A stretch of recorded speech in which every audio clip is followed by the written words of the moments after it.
러디어드 키플링의 정글북.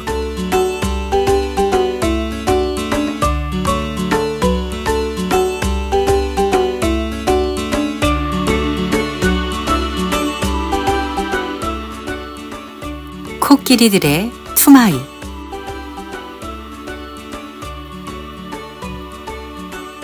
검은 뱀이라는 뜻의 이름을 가진 칼라나그는 47년 동안 코끼리가 할 수 있는 일이란 일은 모두 하며 인도 정부를 위해 봉사했다.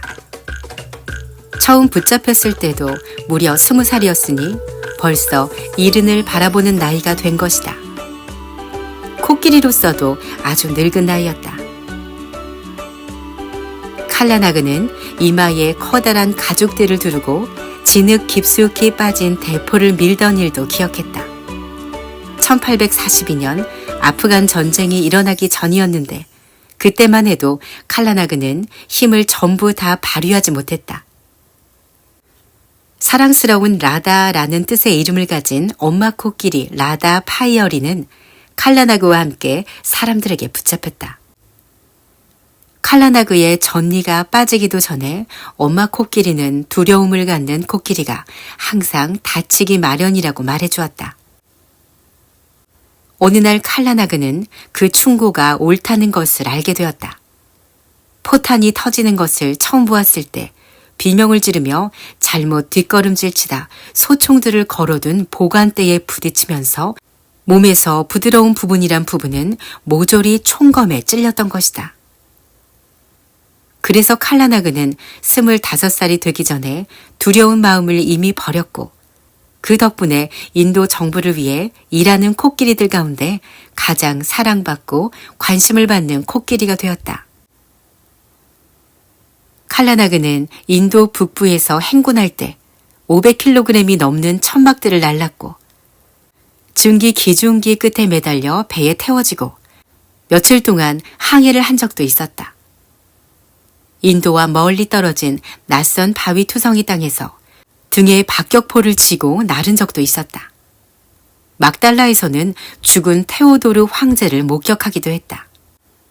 그리고 어디까지나 병사들의 말이지만 아비시니안 전투 훈장을 수여받고 다시 증기선을 타고 돌아왔다.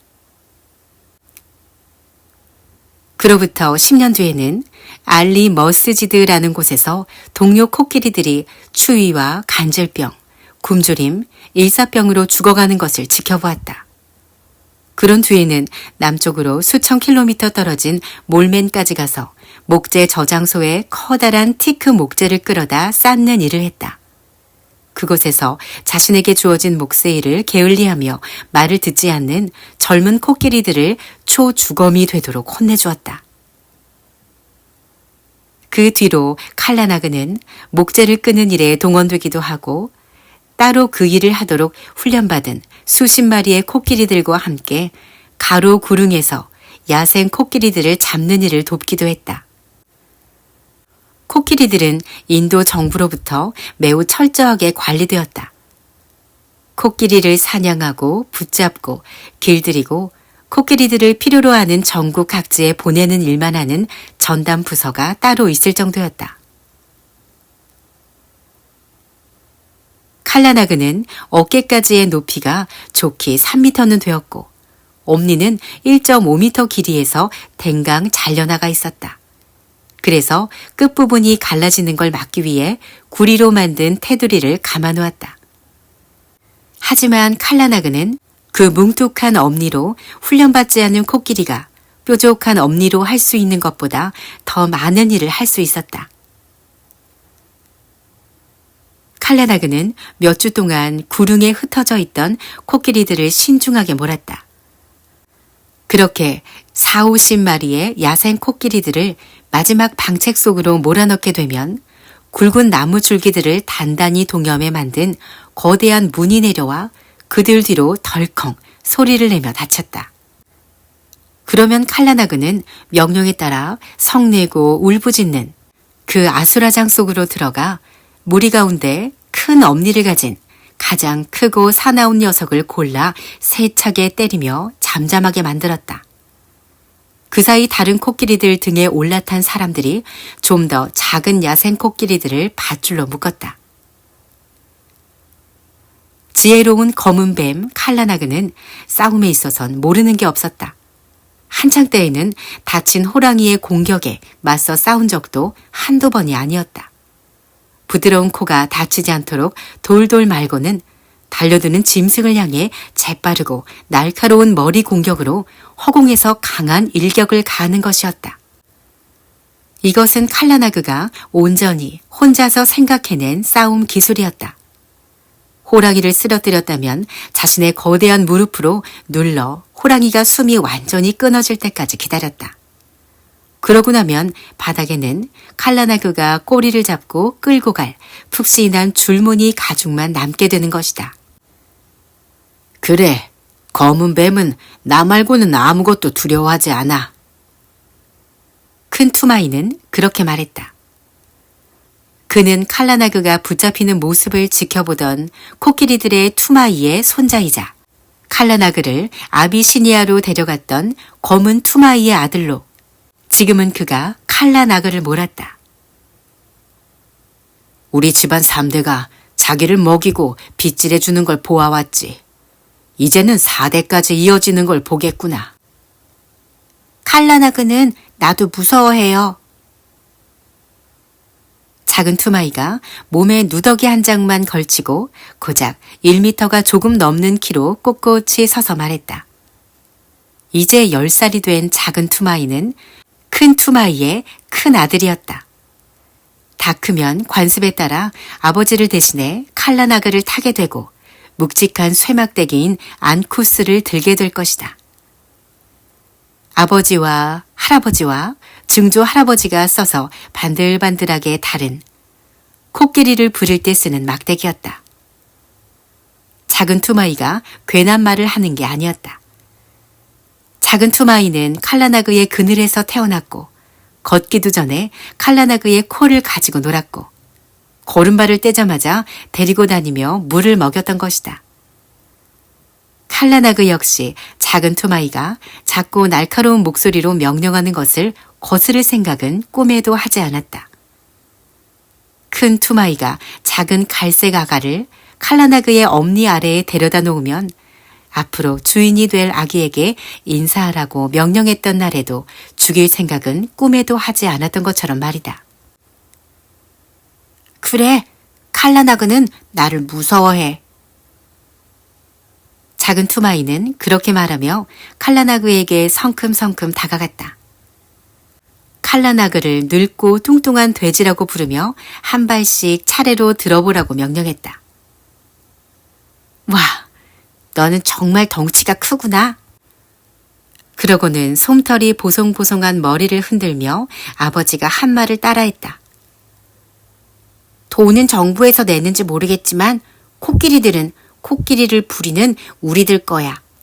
칼라나그, 네가 늙으면 돈 많은 왕이 와서 정부에 돈을 내고 널 살 거야. 넌 몸집도 크고 예의도 바르니까. 그러면 넌 다른 일은 안 하고 황금 귀고리를 달고 황금 가마를 등에 얹고 금으로 뒤덮인 붉은 천을 옆구리에 두르고 왕의 행렬 맨 앞에서 걷기만 하면 돼. 아, 칼라나그. 그럼 난 은으로 된 앙쿠스를 들고 네 목에 앉게 되겠지.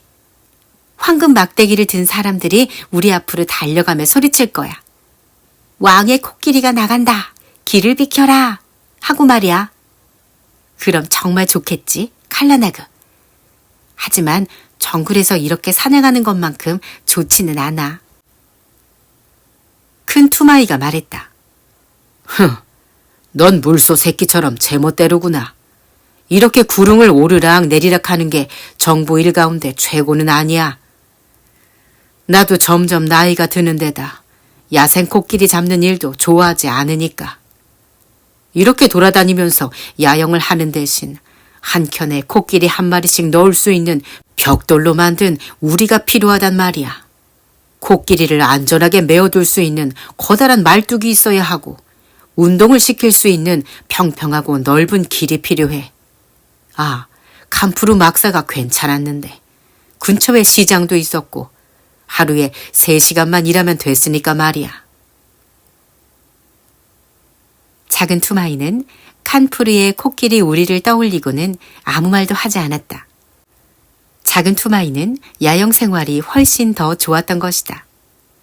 그 넓고 평평한 길도 싫었고 매일 사료 저장고에서 풀을 찾아오는 것도, 칼라나그가 몇 시간이고 아무 할 일도 없이 말뚝에 묶여 안절부절 못하는 것을 지켜보는 것도 싫었다.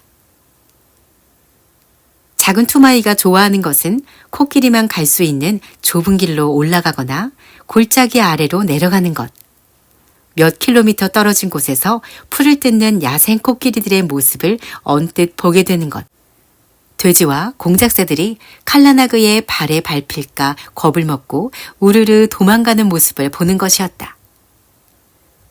그리고 따뜻한 비가 앞이 보이지 않을 정도로 쏟아져서 온 언덕과 골짜기가 흐릿해지는 광경. 그날 밤 어디서 야영을 하게 될지 아무도 짐작할 수 없는 안개 낀 아름다운 아침. 야생 코끼리를 침착하고 조심스럽게 몰아가는 일을 좋아했다. 그리고 코끼리를 몰아넣는 마지막 밤의 거친 움직임과 불꽃과 시끌벅적한 소리를 좋아했다. 야생 코끼리들은 산사태에 굴러 떨어지는 바위들처럼 울타리 안으로 쏟아져 들어갔고 자신들이 빠져나올 수 없다는 것을 알곤 육중한 기둥에 쾅쾅 몸을 부딪혔다. 하지만 결국은 함성 소리와 타오르는 횃불과 공포 사격에 놀라 울타리 안으로 물러났다. 그곳에선 조그만 사내 아이도 쓸모가 있었다. 그리고 투마이는 사내 아이 셋의 몫을 했다. 손에 든 횃불을 흔들고 목청껏 소리를 질렀다. 코끼리들이 울타리로 쏟아져 들어가기 시작할 때가 가장 신났다.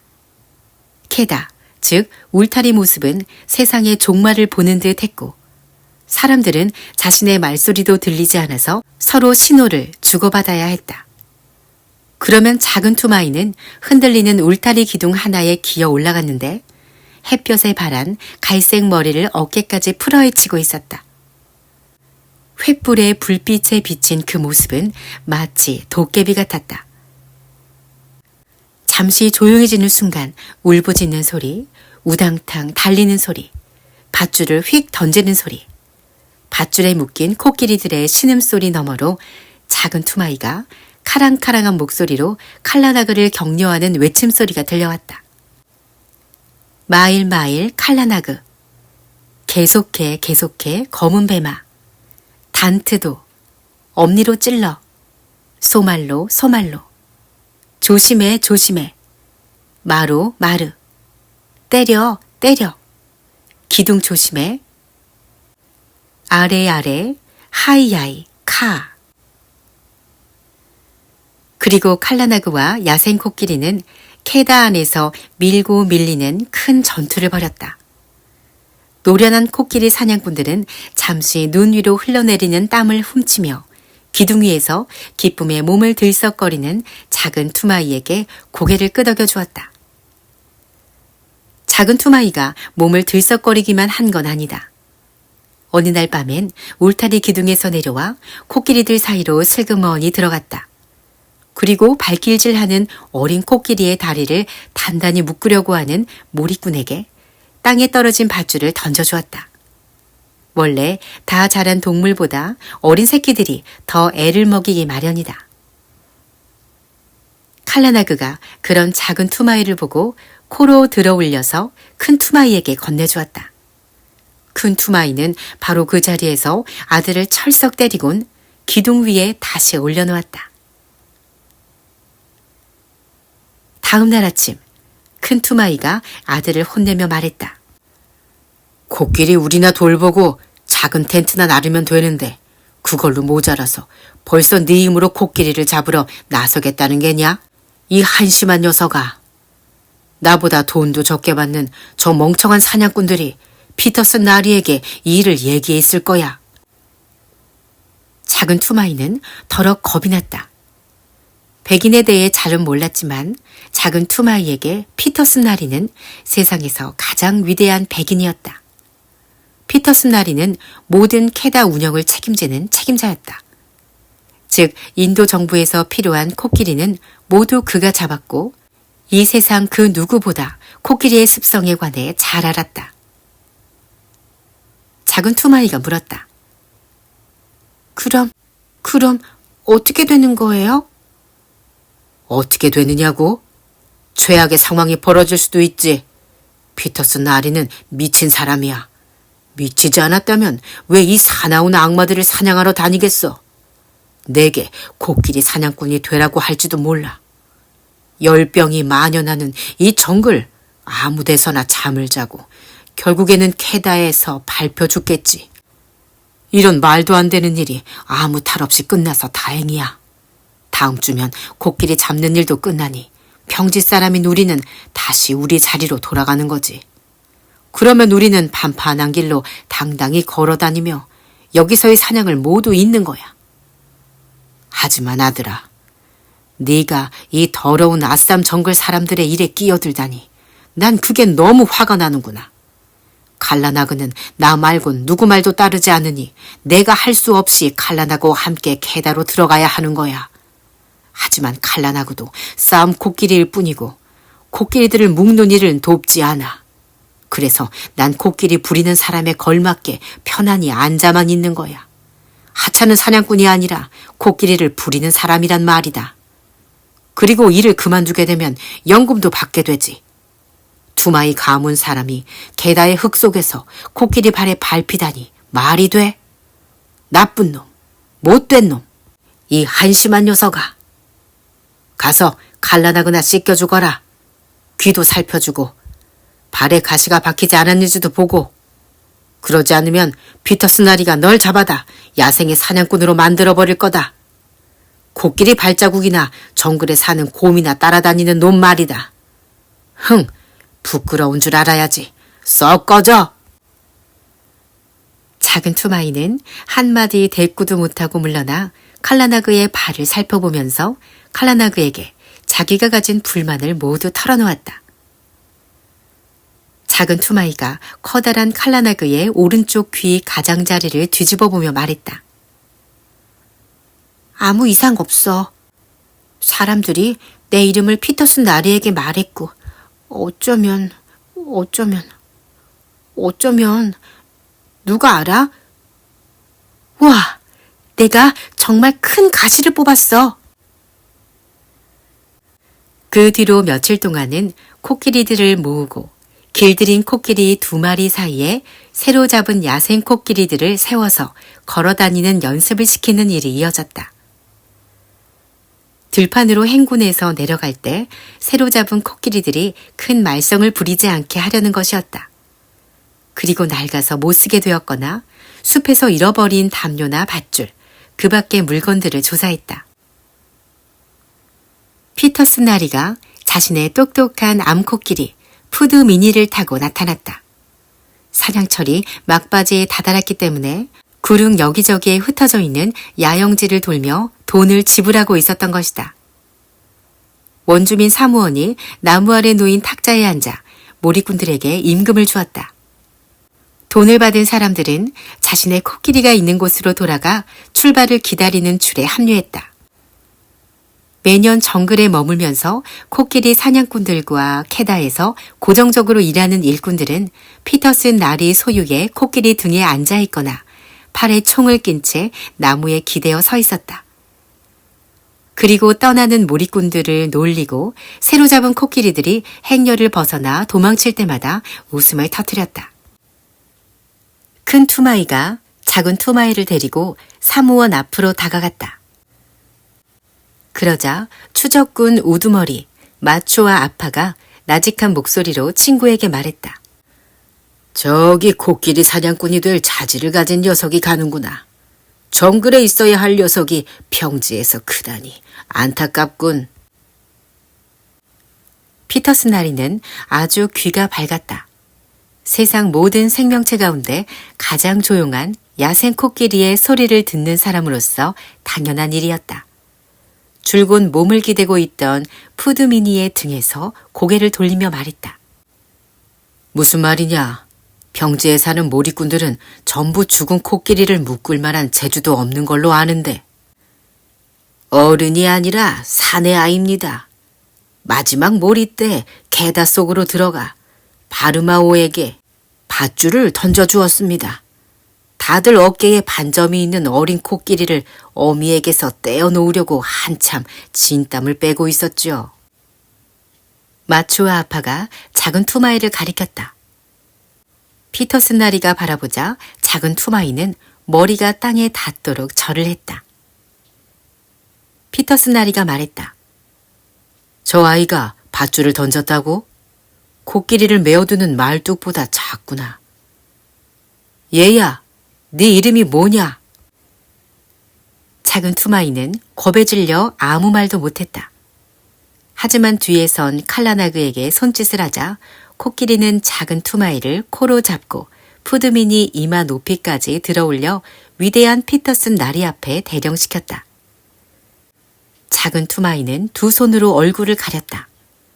코끼리에 관한 것 말고는 그저 여느 아이처럼 부끄럼을 타는 어린 아이였던 것이다. 피터슨 나리가 코스염 아래로 미소를 지으며 말했다. 오호, 네 코끼리에게 그런 재주는 왜 가르친 거냐? 지붕 위에다 내다 말리는 덜 여문 옥수수라도 훔치려고?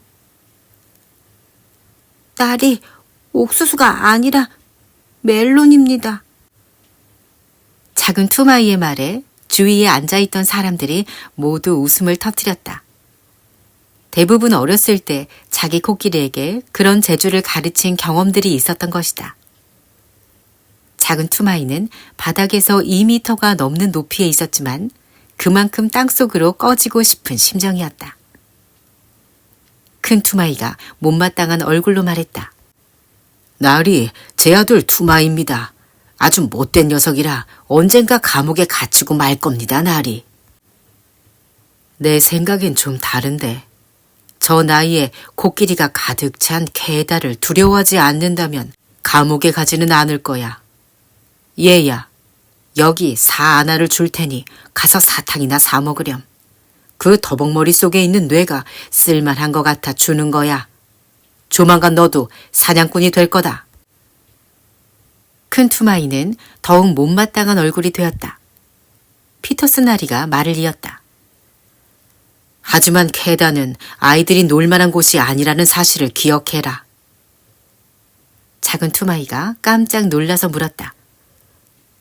나리, 거긴 들어가면 안 되는 건가요? 피터슨 나리가 다시 웃으며 대답했다. 그래, 네가 코끼리들이 춤추는 걸 보게 된다면 그땐 가능하지. 코끼리들이 춤추는 걸 보게 되거든 나한테 오렴. 그땐 어느 개다든지 모두 들어가게 해주마. 또 한바탕 웃음이 터져나왔다. 피터슨 나리의 말은 코끼리 사냥꾼들 사이에 오가는 오래된 농담이었는데 정말 안 된다, 아니다라는 의미였다. 멀리 숲속에는 코끼리들의 무도회장이라고 불리는 평평하고 넓은 공터가 숨겨져 있었다. 그 무도회장도 아주 우연히 발견될 뿐이었는데 더욱이 코끼리들이 춤추는 것을 본 사람은 아무도 없었다. 코끼리 몰이꾼이 자신의 기술과 용기를 떠벌리면 다른 몰이꾼들이 이렇게 말하는 것이다.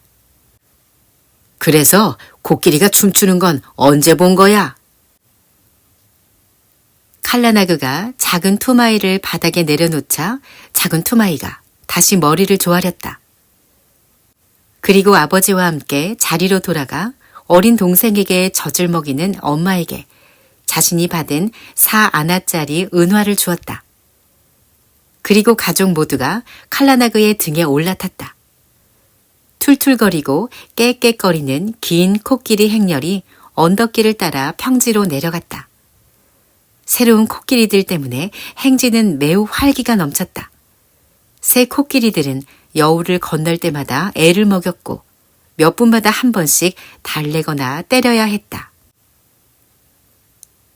잔뜩 화가 난 큰 투마이는 칼라나그를 심술궂게 찔러댔지만 작은 투마이는 말이 나오지 않을 만큼 행복했다. 피터슨 나리가 자신에게 관심을 기울이고 돈까지 주었기 때문이다. 마치 병사가 앞으로 불려나가 총사령관으로부터 칭찬을 받았을 때의 느낌이었다. 마침내 작은 투마이가 엄마에게 살짝 물어보았다. 피터슨 나리가 말한 코끼리들의 춤이란 게 뭐예요? 큰 투마이가 그 말을 듣고 툴툴거렸다. 네가 결코 언덕의 물소대 같은 추적꾼이 될 수 없다는 말이지. 바로 그런 뜻으로 한 말이야. 이봐, 거기 앞에 가는 당신, 뭐 때문에 길을 막고 있는 거야? 두세 마리의 코끼리를 사이에 두고 앞서가던 아삼족 몰이꾼이 화가 난 표정으로 돌아보며 소리쳤다. 갈라나그를 이리 좀 데려와. 여기 이 어린 녀석들의 버릇 좀 가르쳐야겠어. 피터슨 나리는 왜 하필 나더러 논바닥에 당나귀 같은 당신네들하고 내려가라고 했는지 모르겠어. 두마이, 당신 코끼리 좀 이리 보내라니까. 그 엄니로 이 녀석들을 좀 찌르라고 해. 언덕의 모든 신들을 걸고 말하는데 새로 잡힌 코끼리들한테 귀신이 들린 거야. 그게 아니면 정글에 있는 제 동료들 냄새를 맡았거나. 칼라나그는 새로운 코끼리들의 옆구리를 숨이 턱 막힐 정도로 강하게 때렸다. 그때 큰 투마이가 말했다. 우리가 마지막 사냥 때 언덕에 있던 코끼리들을 모조리 쓸어왔잖아. 이게 다 당신이 코끼리들을 조심성 없이 몰아서 그런 거야. 내가 이 긴 행렬 전체를 다 챙겨야겠어? 몰이꾼이 말했다. 저 말하는 꼴 좀 보게. 언덕에서 다 쓸어왔다는군. 하하, 당신네 평지 사람들은 정말 잘났군.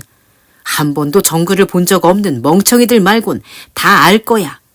이번 사냥철이 끝난 걸 코끼리들도 눈치챘다는 걸 말이야. 그러니 오늘 밤 야생 코끼리들이 전부 다 말해봤자 속이에 경일 끼지. 작은 투마이가 큰 소리로 물었다. 코끼리들이 뭘 하는데요? 아, 꼬마야, 너구나. 그래, 너한테는 말해줄게. 넌 머리가 좋으니까 코끼리들이 춤을 출 거다. 그러니 언덕에 있는 코끼리들을 모조리 쓸어온 네 아빠는 오늘 밤 말뚝에 쇠사슬을 이중으로 감아야 할 거다. 이게 다 무슨 말이야? 40년 동안 대대로 코끼리들을 돌봐왔는데 코끼리들이 춤을 춘다는 그런 헛소리는 들어본 적 없어. 그래, 오두막에 사는 병지 사람이 오두막의 내 병 말고는 뭘 알겠어.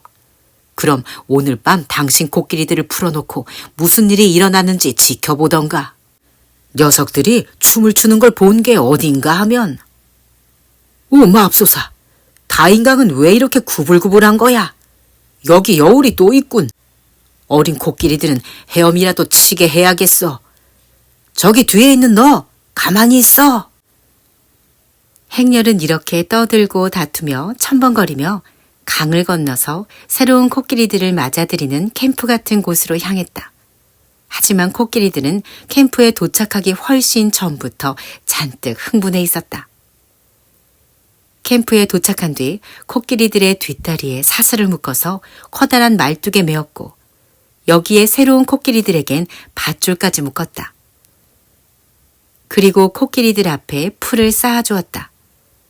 언덕의 몰이꾼들은 아직 오후빛이 남아있을 때 피터슨 나리에게 돌아갔고 돌아가면서 평지 몰이꾼들에게 그날 밤은 특히 조심하라고 일렀다. 평지 몰이꾼들이 이유를 물었지만 껄껄 웃기만 했다. 작은 투마이는 저녁 어둠이 깔리자 칼라나그의 저녁을 챙겨주었고 말할 수 없이 행복한 마음에 톰톰을 찾아 캠프를 돌아다녔다. 인도 아이들은 가슴이 벅차올라도 도가 지나칠 정도로 시끄럽게 떠들거나 뛰어다니거나 하지 않았다. 자리에 앉아 혼자서 자기 나름의 연회를 열었다. 피터슨 나리가 말을 걸어주다니. 작은 투마이가 원하는 것을 찾지 못했다면 펑 터져버렸을지도 모른다.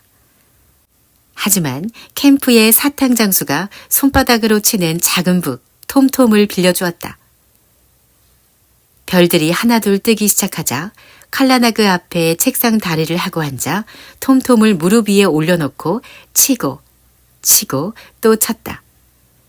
코끼리가 먹는 풀들 사이에 혼자 앉아 자신에게 일어났던 명예로운 일을 생각하고 또 생각하며 더욱 신나게 북을 쳤다. 가락도 노래도 없었지만 북을 치는 것만으로도 행복했다.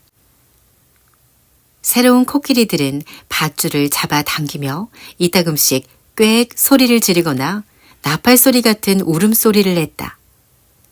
캠프 오두막에선 작은 투마이의 엄마가 어린 동생을 재우며 위대한 시바 신에 대한 아주 오래된 노래를 불러주는 소리가 들렸다. 오래전 시바 신이 모든 동물들에게 각자 무엇을 먹어야 하는지 정해주었다는 내용이었다. 깊이 마음을 달래주는 자장가로 1절은 이랬다.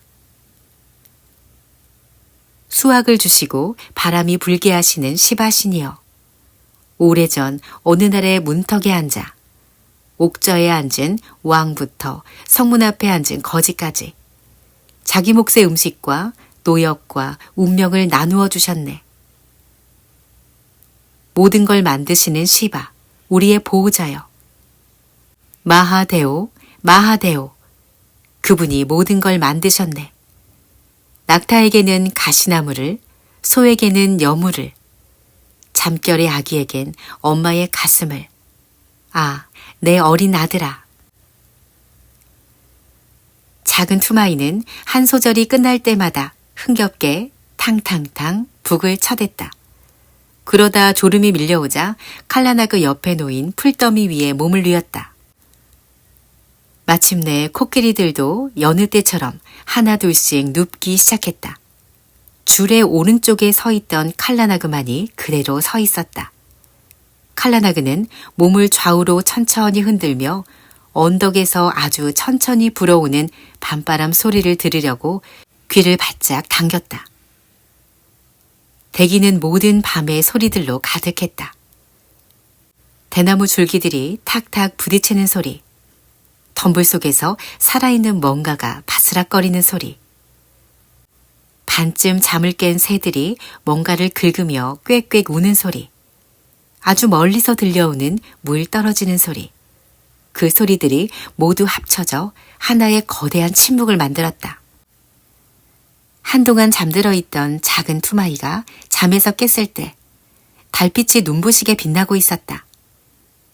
칼라나그는 여전히 귀를 바짝 당긴 채 서 있었다. 작은 투마이는 풀더미 속에서 바스락거리며 몸을 돌렸고 하늘의 별들을 반쯤 가린 칼라나그의 커다란 등을 바라보았다. 그렇게 바라보고 있는데 무슨 소리가 들렸다. 아득히 멀리서 들려오는 소리는 침묵을 뚫고 나온 바늘 구멍만한 소리에 지나지 않았다. 바로 기적소리 같은 야생 코끼리의 울음소리였다.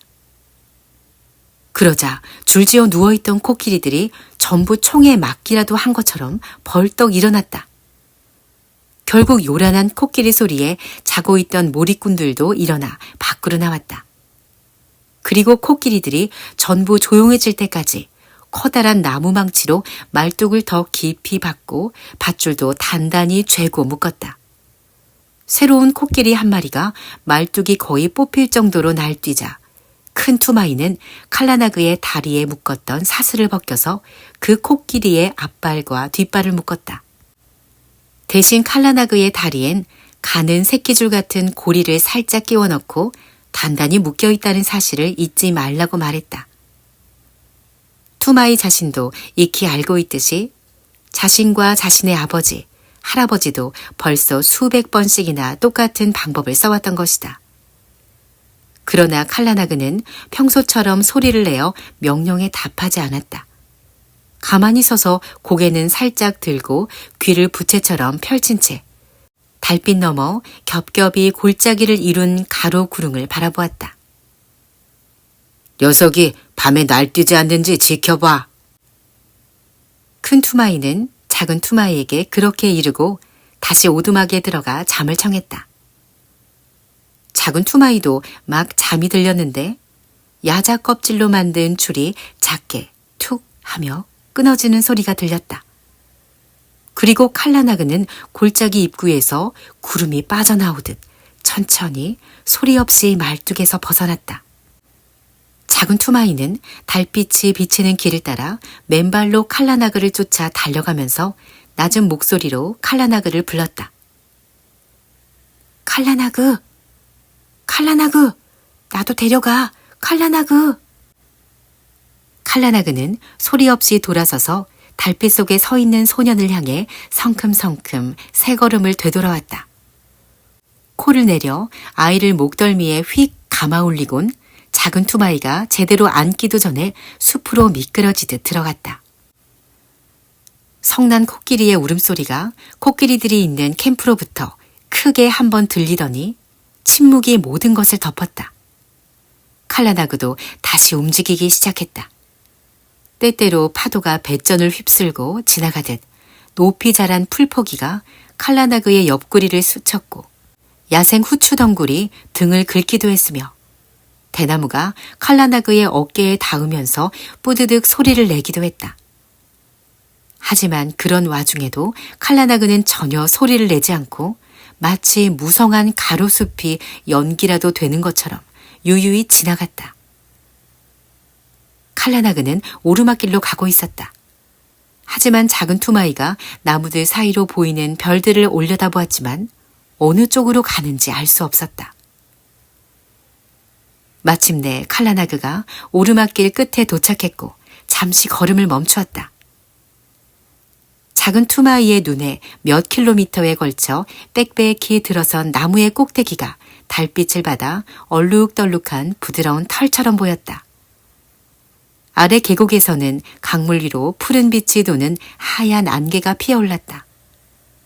투마이는 앞으로 몸을 기대고 그 모습을 바라보면서 발 아래에 있는 숲이 깨어나는 것 같은, 깨어나서 살아 움직이고 북적거리는 것 같은 느낌을 받았다. 과일을 먹는 큰 갈색 박쥐가 귀를 스치고 지나갔고 덤불 속에서는 호저가시가 타닥타닥 소리를 냈다. 나무들 사이의 어둠 속에선 멧돼지가 코를 킁킁거리며 축축하고 따뜻한 흙을 열심히 파헤치는 소리가 들렸다. 나뭇가지들이 다시 머리 위로 우거졌다. 칼라나그가 천천히 골짜기로 내려가기 시작한 것이다. 이번엔 조용히 움직이지 않고 가파른 경사면을 따라 제어가 되지 않는 대포처럼 순식간에 내려갔다. 거대한 네 다리를 피스톤처럼 척척 움직이며 한 걸음에 2미터가 넘는 거리를 나아갔다. 앞다리 관절의 주름진 피부에서 걸을 때마다 버석거리는 소리가 났다. 칼라나그 양쪽의 수풀은 칼라나그가 지나가자 캔버스가 찢어지는 듯한 소리를 냈고 칼라나그가 어깨로 이리저리 밀고 지나간 어린 나무들이 다시 제자리로 돌아오며 칼라나그의 옆구리를 때렸다. 서로 엉켜있던 거대한 덩굴 식물들은 칼라나그가 좌우로 머리를 흔들어 길을 헤치며 나아가자 엄니에 걸려 대롱거렸다. 작은 투마이는 흔들리는 나뭇가지에 걸려 땅에 떨어지지 않도록 칼라나그의 거대한 목덜미에 착 달라붙었다. 그 와중에도 다시 캠프로 돌아가고 싶다는 마음뿐이었다. 발밑의 풀들이 질퍽질퍽해지기 시작했다. 칼라나그가 한 걸음 내디딜 때마다 발이 쑥쑥 빠졌다. 골짜기 바닥에 깔린 밤안개 때문에 작은 투마이는 온몸이 으슬으슬했다. 첨벙첨벙 소리, 뭔가 뭉개지는 소리, 빠르게 흐르는 물소리가 들렸고 칼라나그는 한 걸음 한 걸음 조심스럽게 내디디며 강바닥을 따라 걸어갔다. 칼라나그의 다리를 휘감으며 흐르는 요란한 물소리 너머로 강 상류와 하류 전체에서 첨벙거리는 소리, 나팔소리 같은 울음소리, 큰 소리로 툴툴대고 콧김을 씩씩 내뿜는 소리가 들려왔다. 그리고 주위를 둘러싼 안개 속에 굽이치고 물결치는 그림자가 가득한 것 같았다. 작은 투마이가 이를 딱딱 부딪히며 낮게 외쳤다. 이런, 오늘 밤 코끼리들이 다 몰려왔네. 그럼 춤을 추려는 거야? 칼라나그가 첨벙거리며 물 밖으로 나와 콧 속에 물을 뿜어냈다. 그리고 다시 오르막길을 오르기 시작했다. 하지만 이번엔 혼자 오르는 것이 아니었다. 길을 만들며 나아갈 필요도 없었다. 눈앞에 이미 너비가 2미터쯤 되는 길이 만들어져 있었던 것이다. 구부러진 정글 풀들이 도로 일어나려고 애쓰고 있었다. 불과 몇 분 전에 수많은 코끼리들이 그 길을 지나간 게 틀림없었다. 작은 투마이가 뒤를 돌아보자 시뻘겋게 달아오른 석탄처럼 빛나는 작은 돼지 눈을 가진 거대한 야생 코끼리가 막 안개 낀 강에서 빠져나오고 있었다. 다시 나무들이 눈앞을 가렸고 코끼리들은 나팔 소리 같은 울음소리, 엄청난 굉음을 내며 움직이는 소리, 사방의 가지들이 부러지는 소리와 함께 계속 오르막을 올랐다. 마침내 칼라나그는 언덕 맨 꼭대기에 위치한 두 그루의 나무 사이에 멈추었다. 그 두 나무는 넓이가 3, 4에이커쯤 되는 불규칙한 형태의 공터 주위를 빙 둘러싸며 서 있는 나무들 가운데 일부였다. 작은 투마이는 공터 바닥이 전부 벽돌 바닥처럼 단단히 다져져 있는 것을 볼 수 있었다. 나무 몇 그루가 공터 한복판에서도 자라고 있었지만 껍질이 벗겨진 채 달빛에 반짝이고 윤이 나는 하얀 속살을 드러내고 있었다. 높은 가지에는 덩굴 식물들이 매달려 있었고 덩굴에는 창백하고 커다란 종 모양이나 맥꽃같이 생긴 꽃들이 잠든 채 매달려 있었다. 하지만 공터 안 어디에도 초록 풀잎은 보이지 않았다. 단단히 다져진 흙뿐이었다. 공터 전체가 달빛을 받아 철 회색을 띠고 있었다.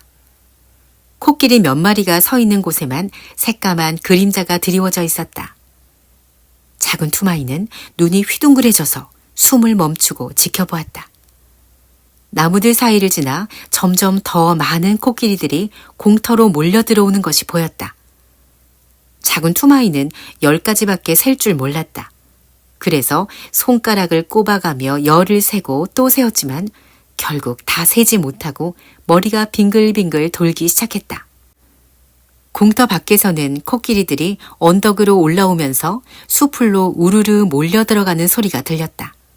하지만 일단 나무들로 둘러싸인 공터 안으로 들어서면 코끼리들은 유령처럼 움직였다.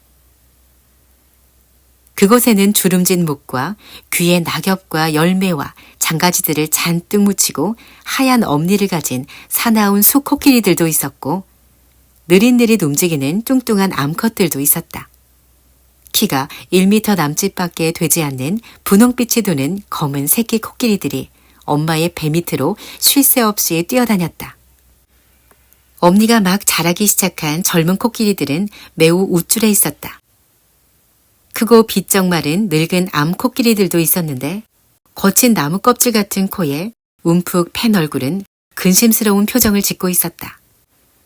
사납고 나이 많은 수 코끼리들도 있었는데 어깨부터 옆구리까지 지난 싸움들에서 얻은 맞고 베인 상처들로 가득했다. 어디선가 진흙 목욕을 했는지 어깨에서 말라붙은 흙덩어리들이 툭툭 떨어졌다. 엄니가 부러지고 옆구리에는 호랑이 발톱에 깊게 패인 무시무시한 상처 자국이 있는 코끼리도 있었다.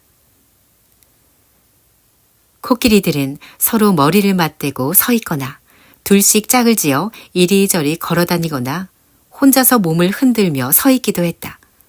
수십, 수백 마리는 되는 것 같았다. 작은 투마이는 칼라나그의 목덜미에 가만히 엎드려만 있으면 아무 일도 없을 거라는 사실을 알고 있었다. 울타리에 갇혀 서로 밀치고 날뛰는 와중에도 야생 코끼리가 코를 뻗어서 길들여진 코끼리 목에 앉은 사람을 끌어내리는 경우는 없었다. 더욱이 이 코끼리들은 그날 밤 사람에게는 전혀 관심이 없었다. 그때 숲속에서 족쇄가 쩔렁거리는 소리가 들려오자 코끼리들이 깜짝 놀라 귀를 바짝 당겼다. 피터슨 나리가 아끼는 암코끼리 푸드민이었다. 부러진 쇠사슬을 끌고 툴툴거리고 코를 킁킁거리며 언덕을 올라왔다. 말뚝을 부러뜨리고 피터슨 나리의 캠프에서 곧장 이리로 온 게 틀림없었다. 작은 투마이는 다른 코끼리들도 한 마리 보았는데 한 번도 본 적이 없는 코끼리였지만 등과 가슴에는 밧줄에 깊이 쓸린 상처들이 있었다. 그 녀석도 구릉에 흩어진 캠프 가운데 하나에서 도망쳐온 게 틀림없었다. 마침내 숲속을 움직이는 코끼리 소리가 더 이상 들리지 않았다. 칼라나그가 자신이 서 있는 나무들 사이에서 나와 끌끌 혀차는 소리, 꾸르륵 소리를 내며 코끼리 무리 한가운데로 들어갔다. 그러자 모든 코끼리들이 자기들 말로 이야기를 나누며 이리저리 움직였다. 작은 투마이는 여전히 엎드린 채로 수많은 코끼리들의 널쩍한 등과 펄럭거리는 귀와 이리저리 흔드는 코와 굴려대는 작은 눈을 내려다보았다. 어쩌다 엄니끼리 엇갈리며 딱 소리가 나기도 하고 코들이 서로 휘감기며 버석거리는 소리가 나기도 했다. 또 거대한 옆구리와 어깨들이 스치는 소리, 커다란 꼬리를 쉴 새 없이 휙휙 휘두르는 소리도 들렸다. 그러더니 구름이 달을 가렸고 작은 투마이는 캄캄한 어둠 속에 앉아있게 되었다. 하지만 코끼리들이 조용히 밀치락 달치락하며 꾸르륵거리는 소리는 계속되었다. 작은 투마이는 코끼리들끼리 칼라나그를 온통 애워싸고 있어서 여기서 빠져나갈 수 없다는 것을 깨닫고 이를 악물고 부들부들 떨었다. 적어도 울타리 안에서는 횃불과 고함 소리가 있었지만 여기에선 어둠 속의 작은 투마이 혼자뿐이었다. 한 번은 어떤 코끼리의 코가 쑥 올라와 무릎을 건드리기도 했다. 그때 코끼리 한 마리가 나팔 소리를 내자 모든 코끼리들이 5초에서 10초 동안 일체의 나팔 소리를 냈다. 머리 위 나무에 맺힌 이슬이 보이지 않는 코끼리들의 등 위로 후두두 비처럼 떨어졌다. 그리고 다시 쿵쿵거리는 소리가 희미하게 들려오기 시작했다. 처음에는 별로 크지 않아서 작은 투마이는 무슨 소리인지 분간할 수 없었다. 하지만 소리는 점점 더 커졌고 칼라나그도 앞발 하나를 들고 다시 다른 앞발을 들었다가 두 앞발을 땅에 내려놓았다. 하나, 둘, 하나, 둘 그렇게 기계 해머처럼 규칙적으로 발을 굴렀다. 이제 코끼리들이 전부 쿵쿵 발을 굴렀고 그 소리는 마치 동굴 입구에서 쳐대는 북소리 같았다. 나무에 맺혀있던 이슬이 모조리 떨어지고도 쿵쿵 소리는 계속되었다. 땅이 울리고 흔들렸다. 작은 투마이는 더 이상 소리를 듣지 않으려고 귀를 막았다. 하지만 수백 개의 육중한 발로 맨 땅을 쿵쿵 두드리는 이 소리는 몸을 타고 흐르는 하나의 거대한 울림 같은 것이었다. 한두 번 칼라나그를 비롯한 코끼리들이 몇 걸음 앞으로 나아가는 것이 느껴졌고 쿵쿵거리는 소리는 물기를 머금은 풀들을 찧어서 뭉개는 소리로 바뀌었다. 그러나 이내 다시 딱딱한 흙바닥을 구르는 발소리가 들려왔다. 근처 어딘가에 서 있는 나무에서 삐걱거리는 소리가 났다. 작은 투마이가 손을 뻗자 나무의 껍질 부분이 만져졌다. 하지만 칼라나그는 여전히 발을 구르며 앞으로 움직였고 작은 투마이는 자신이 공터 어디쯤에 있는지도 분간할 수 없었다. 한 번인가 두세 마리의 새 코끼리들이 끽끽거린 것을 빼고 코끼리들은 한 번도 소리를 내지 않았다. 잠시 뒤 쿵 소리와 발을 질질 끄는 소리가 들리더니 다시 쿵쿵 소리가 계속되었다. 그런 상황이 꼬박 2시간은 계속되었을 것이다. 작은 투마이는 온몸의 신경에서 통증을 느꼈다. 하지만 밤 공기의 냄새로 이제 새벽이 오고 있음을 알 수 있었다. 초록빛 언덕 너머로 연한 노란빛이 번지면서 아침이 밝았다. 그리고 마치 빛이 명령이라도 내린 것처럼 첫 햇살과 함께 쿵쿵 소리도 멈추었다. 투마이의 머릿속에서 웅웅 울리는 소리가 사라지기도 전에, 앉은 자세를 바꾸기도 전에 코끼리들이 눈앞에서 모두 사라졌다. 오직 칼라나그와 푸드미니, 그리고 밧줄에 쓸린 상처가 있는 코끼리가 남아있을 뿐이었다. 코끼리들이 어디로 갔는지 짐작할 수 있을 만한 어떤 흔적도 보이지 않았고, 언덕을 내려가며 바스락거리고 속삭이는 소리도 들리지 않았다. 작은 투마이는 뚫어지게 보고 또 보았다. 공터는 밤새 작은 투마이가 기억하는 것보다 더 넓어져 있었다. 공터 안에는 이제 더 많은 나무들이 서 있었지만 가장자리의 덤불과 정글 풀들은 뒤로 밀려나 있었던 것이다. 작은 투마이는 다시 한번 공터를 바라보았다. 발을 쿵쿵 구르는 것이 어떤 의미인지 알 것 같았다. 코끼리들은 발을 구르며 공터를 넓히고 있었던 것이다. 무성한 풀들과 물기 많은 나무줄기들을 밟아서 가는 가지로, 굵은 섬유로, 다시 가는 섬유로 만들고 그 가는 섬유는 단단한 흙으로 바뀌는 것이었다. 작은 투마이가 졸린 나머지 개슴츠레한 눈으로 말했다. 와, 칼라나그, 푸드미니를 따라서 피터슨 나리의 캠프로 가자. 그러지 않으면 난 졸다가 네 목에서 떨어질지도 몰라. 세 번째 코끼리는 칼라나그와 푸드미니가 떠나는 것을 지켜보다 콧김을 내뿜더니 휙 방향을 바꿔 자기 갈 길로 갔다. 녀석은 90km, 100km, 아니면 150km쯤 떨어진 조그만 토착 왕국 소유의 코끼리인지도 몰랐다. 2시간 뒤 피터슨 나리가 이른 아침을 먹고 있을 때 전날 밤 쇠사슬을 이중으로 묶어놓았던 코끼리들이 나팔 소리를 내기 시작했다. 그리고 어깨까지 진흙을 묻힌 푸드미니가 발이 아픈 칼라나그와 함께 캠프로 비틀비틀 걸어 들어왔다. 작은 투마이의 얼굴은 창백하고 수척했으며 머리에는 나뭇잎이 잔뜩 붙어 있고 이슬로 흠뻑 젖어 있었다. 하지만 피터슨 나리에게 힘겹게 절을 하고는 가냘픈 목소리로 말했다. 코끼리 춤이요. 제가 봤어요. 그리고 아이고, 나 죽는다. 칼라나그가 제자리에 앉은 것과 동시에 작은 투마이는 죽은 듯이 기절해서 칼라나그의 목에서 스르르 미끄러졌다.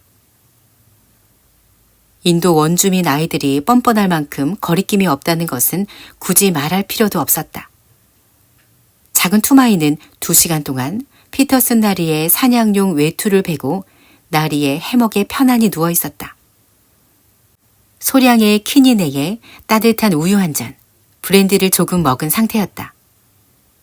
그러는 사이 수염이 텁수룩하고 여기저기 상처가 난 정글의 사냥꾼들이 작은 투마이 앞에 세 줄로 늘어앉아 마치 유령이라도 되는 듯 작은 투마이를 바라보고 있었다. 작은 투마이는 아이답게 짧고 간단히 이야기했다. 그리고 이런 말로 이야기를 끝냈다. 제 말이 조금이라도 거짓말 같으면 사람을 보내서 확인해 보세요. 코끼리들이 밟아 뭉개서 무도회장을 더 넓혀 놓은 게 보일 거예요. 10개에 10개, 10개를 몇 번씩 합쳐 놓은 것보다 더 많은 발자국들이 무도회장으로 이어지는 것도 발견할 거고요. 코끼리들이 발을 굴러서 더 넓혀 놓은 거라고요. 내가 봤어요. 칼라나그가 날 데려가줘서 봤어요. 칼라나그도 지금 다리가 아플 거예요. 작은 투마이는 다시 누워서 그대로 긴 오후를 지나 땅거미가 질 때까지 잠을 잤다. 그 사이 피터슨 나리와 마추아 아파는 두 코끼리들의 발자국을 쫓아 25km를 걸어 언덕을 올라갔다. 피터슨 나리는 18년 동안이나 코끼리 사냥을 했지만 전에 딱 한 번 그런 무도회장을 보았을 뿐이었다. 마추아 아파는 공터를 한 번 척 보고도 그곳에서 무슨 일이 있었는지 알 수 있었다. 밟아서 단단히 다져진 흙을 굳이 발로 파헤쳐 볼 필요도 없었다. 아이 말은 사실이에요. 어젯밤에 전부 이렇게 된 거예요. 그리고 세어보니까 강을 건넌 발자국이 70개쯤 되더라고요. 나리, 보세요. 푸드미니의 다리 사슬에 저 나무의 껍질이 벗겨졌네요. 맞아요. 푸드미니도 여기 있었어요. 두 사람은 서로의 얼굴을 바라보고 다시 위를 올려다보고 아래를 내려다보며 머리를 갸우뚱할 뿐이었다. 인도인이든 백인이든 인간의 머리로는 코끼리들의 행동을 이해할 수 없었던 것이다. 마추와 아파가 말했다. 40년 하고도 5년 동안 코끼리들을 따라다녔지만 이 아이가 본 것을 봤다는 사람의 얘기는 들어본 적이 없어요. 구릉에 모든 신을 걸고 말하는데 이건 뭐라 할 말이 없네요. 그러고는 머리를 흔들었다. 두 사람이 캠프로 돌아왔을 땐 저녁을 먹을 때였다. 피터슨 나리는 자기 천막에서 혼자 식사를 했지만 그날 캠프에는 평소보다 2배나 많은 양의 밀가루와 쌀과 소금을 주고 거기에 양 2마리와 닭 몇 마리도 잡으라고 명령을 내렸다. 잔치가 벌어질 것임을 알았던 것이다. 큰 투마이가 자신의 아들과 코끼리를 찾아 평지에 있는 캠프에서 불이 나게 올라왔다. 그런데 그들을 발견하고 나선 오히려 그들이 두려운 듯 바라보았다. 줄지어 말뚝에 메어놓은 코끼리들 앞에 모닥불을 활활 피워놓고 잔치가 열렸다. 그리고 그 잔치의 주인공은 작은 투마이였다. 덩치 큰 갈색 피부의 코끼리 사냥꾼들, 추적꾼들, 몰입꾼들과 밧줄을 던지는 사람들, 야생 코끼리들을 길들이는 일에 관해서라면 모르는 것이 없는 사람들이 작은 투마이 앞을 차례차례 지나가며 갓 잡은 야생 수탈개의 가슴피를 이마에 발라주었다. 모든 정글이 받아들이고 출입을 허락한 숲의 사람이라는 뜻이었다. 그리고 마침내 불길이 잦아들고 모닥불에 남아있던 붉은 빛에 코끼리들까지 피해 적셔놓은 것처럼 보일 때였다. 케다의 모든 몰입꾼들의 우두머리이자 피터슨 나리의 분신이며 40년 동안 사람들이 만들어 놓은 길이라곤 본 적도 없는 너무나 위대해서 마추와 아파 외에는 다른 이름은 없었던 그 마추와 아파가 벌떡 일어났다. 작은 투마이를 머리 위로 높이 번쩍 들고는 소리쳤다. 형제들이여 들으시오. 거기 줄지어 서 있는 너희들도 들어라. 나 마추와 아파가 말할 테니 이 아이는 더 이상 작은 투마이로 불리지 않을 것이며 이전에 그의 증조 할아버지가 그렇게 불렸듯 코끼리들의 투마이라고 불릴 것이요. 이 아이는 긴긴 밤 동안 사람이 절대 보지 못한 것을 보았고 코끼리들과 정글 신들의 은총이 아이와 함께하고 있소. 이 아이는 위대한 추적자인 나 마추와 아파보다 더 위대한 추적자가 될 것이요. 맑은 눈으로 새로운 발자국, 오래된 발자국, 뒤섞인 발자국을 모두 쫓을 것이요. 게다에 들어가 야생 코끼리들을 밧줄로 묶기 위해 코끼리들의 배 밑으로 달린다 해도 아무런 해를 입지 않을 것이요. 달려오는 수 코끼리의 발 앞으로 미끄러지더라도 수 코끼리가 아이를 알아보고 밟지 않을 것이요. 오, 사슬에 묶인 코끼리들이여. 마추와 아파는 말뚝에 묶여 늘어져 있는 코끼리들에게 다가갔다. 너희의 숨겨진 장소에서 너희 춤을 본 아이가 여기 있다. 그 어떤 인간도 본 적이 없는 광경을. 아이에게 경의를 표하라. 살람 카루, 내 아이들아. 코끼리들의 투마이에게 절하라. 군가 페르샤드, 아하, 히라구즈, 비르치구즈, 쿠타르구즈. 아하, 푸드미니, 넌 춤추는 곳에서 아이를 보았고 코끼리들의 진주 칼라나그, 너도 보았다. 아하, 모두 코끼리들의 투마이에게 고귀한 자여. 그리고 격렬한 마지막 외침 소리에 모든 코끼리들이 코끝이 이마에 닿을 만큼 코를 높이 치켜 올리곤 우렁찬 나팔 소리를 내며 최고의 인사를 했다. 오직 인도 총독만이 들을 수 있는 케다 코끼리들의 인사였다. 하지만 그것은 오로지 작은 투마이를 위한 인사였다. 인간은 한 번도 보지 못한 것. 한밤중에 혼자 가로 구름 깊은 산중에서 코끼리의 춤을 본 작은 투마이 말이다.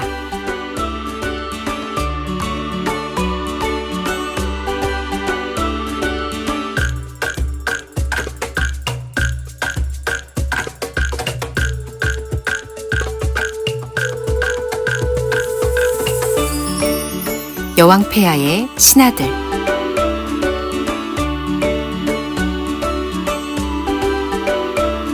인도 라왈핀다라는 곳에 있는 캠프에 꼬박 한 달 동안 큰 비가 퍼붓고 있었다.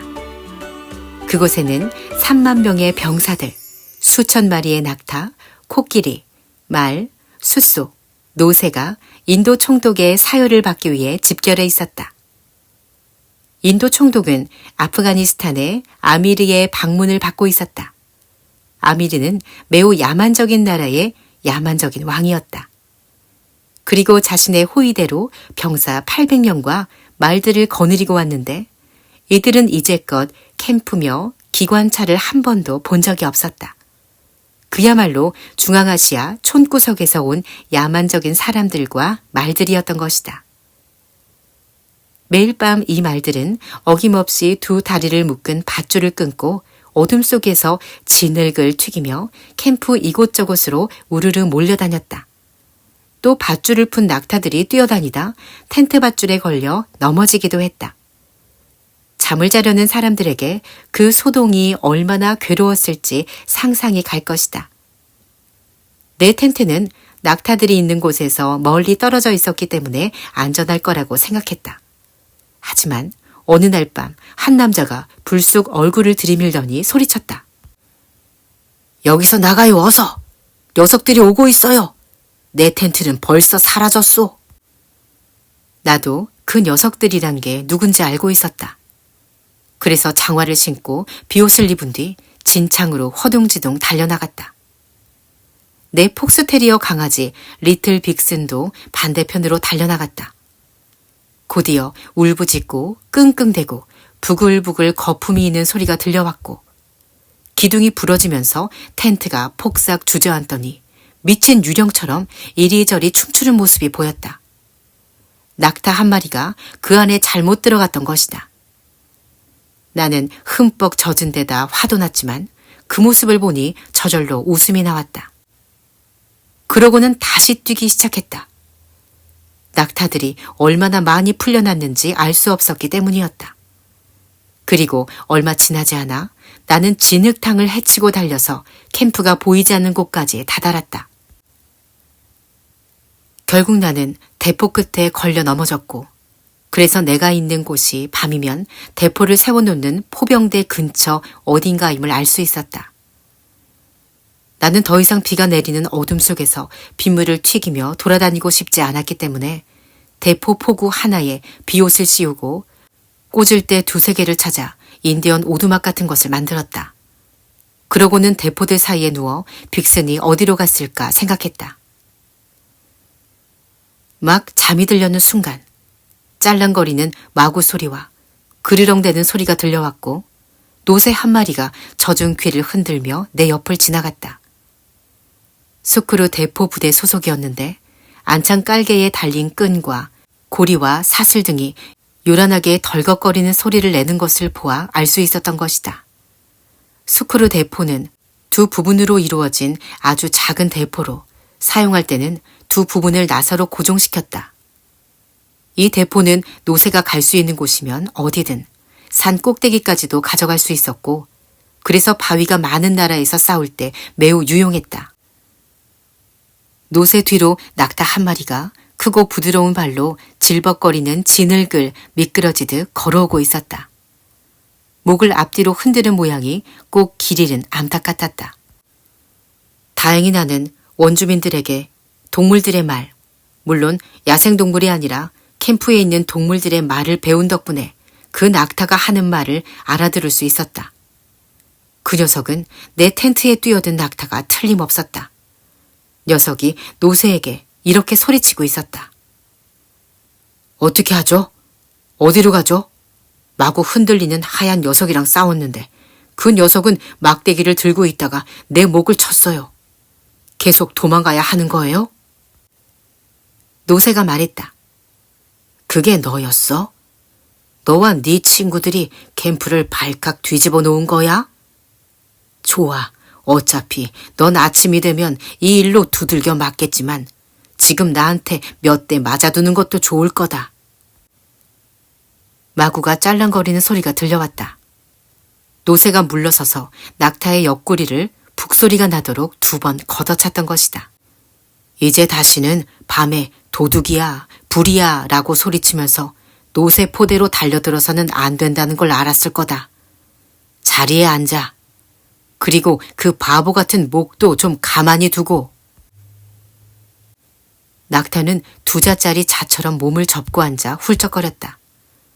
어둠 속에서 규칙적인 발굽소리가 들리더니 커다란 기병대 말이 마치 행진을 하듯 또각또각 천천히 달려와 대포를 뛰어넘어 노새 가까이에 멈추어 섰다. 말이 힝힝 콧김을 내뿜으며 말했다. 정말 부끄러운 일이야. 저 낙타들이 또다시 우리 부대를 아수라장으로 만들었어. 이번 주만 해도 벌써 3번째야. 잠을 잘 수가 없는데 어떻게 좋은 몸 상태를 유지하겠어. 거긴 누구야? 노새가 대답했다. 나는 제1수크루 대포 포대에서 제2 대포 뒷부분을 맡고 있는 노새야.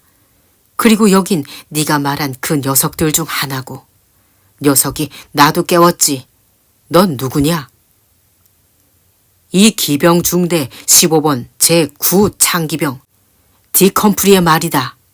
거기 옆으로 좀 비켜서. 노새가 말했다. 아, 미안하군. 너무 어두워서 잘 안 보여. 이 낙타들 때문에 정말 넌더리가 나지 않아? 나도 여기서 잠시 평온을 찾으려고 우리 부대를 빠져나왔지. 낙타가 공손하게 말했다.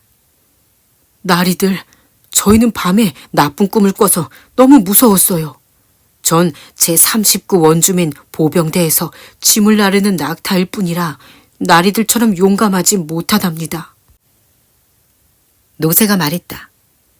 그럼 도대체 왜 가만히 있다가 보병대의 짐이나 나르지 않고 캠프 안을 헤집고 다닌 거야? 낙타가 대답했다. 너무 끔찍한 꿈이었거든요. 죄송합니다. 잠깐만, 저게 뭐죠? 또다시 도망가야 하나? 노새가 말했다. 앉아있어. 안 그러면 그 긴 다리가 대포 사이에 끼어서 뚝 분질러질 줄 알아. 그러고는 한쪽 귀를 쫑긋 세우고 귀를 기울였다. 숫소들이군. 대포를 끄는 숫소들이야. 맙소사. 너와 네 친구들이 캠프 구석구석을 다 깨워놓았구나. 웬만큼 들쑤셔 놓지 않고서야 숫소들이 놀랄 리가 없는데. 땅에 사슬이 끌리는 소리가 들리더니 덩치 큰 하얀 숫소 한 쌍이 잔뜩 골인한 표정으로 멍에를 맨 채 어깨를 나란히 하고 걸어왔다. 코끼리들이 화포가 발사되는 곳에 가까이 가지 않으려고 할 때 코끼리들 대신 무거운 화포를 끄는 소들이었다. 그리고 사슬을 밟다시피 하며 또 다른 포대에 노새 한 마리가 미친 듯이 빌리를 불러대면서 쫓아왔다. 늙은 노새가 기병대 말에게 말했다.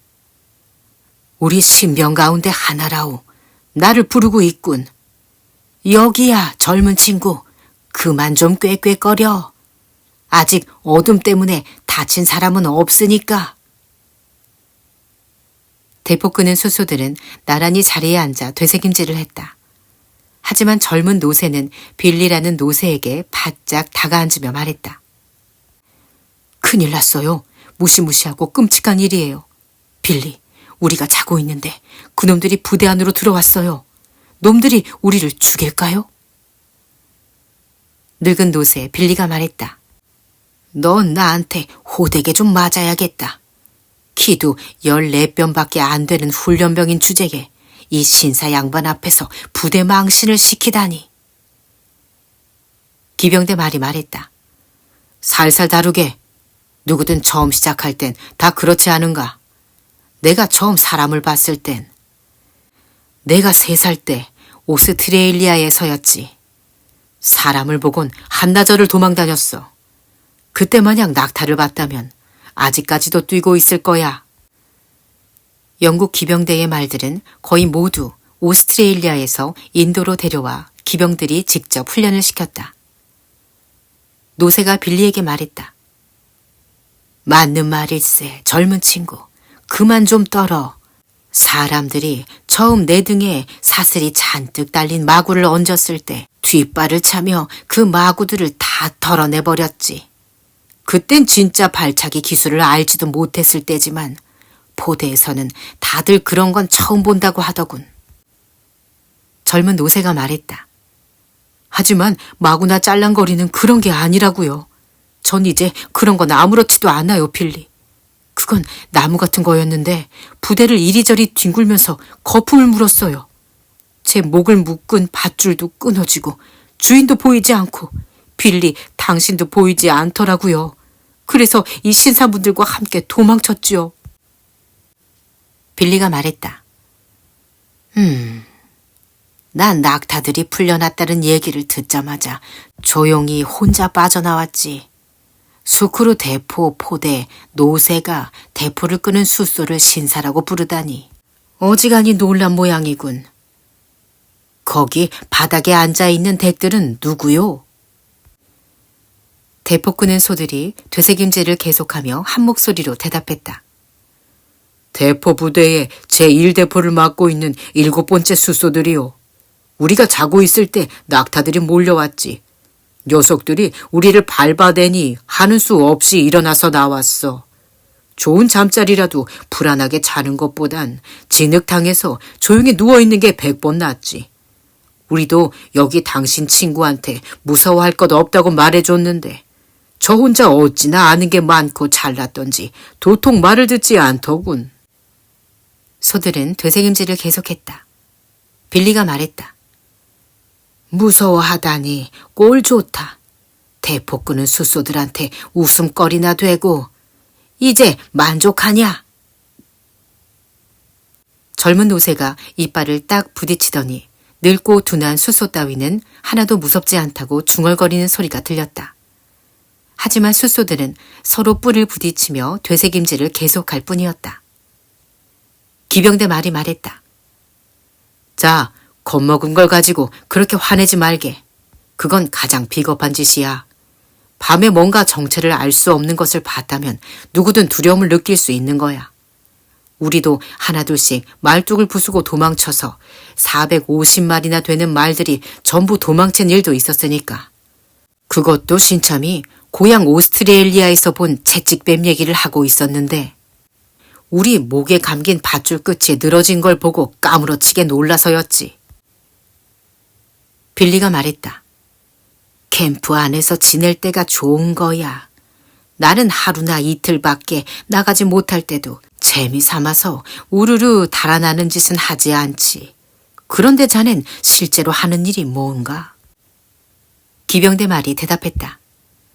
아, 그건 전혀 다른 얘기지. 그땐 디컴프리가 내 등에 올라타서 무릎을 딱 붙이는 거야.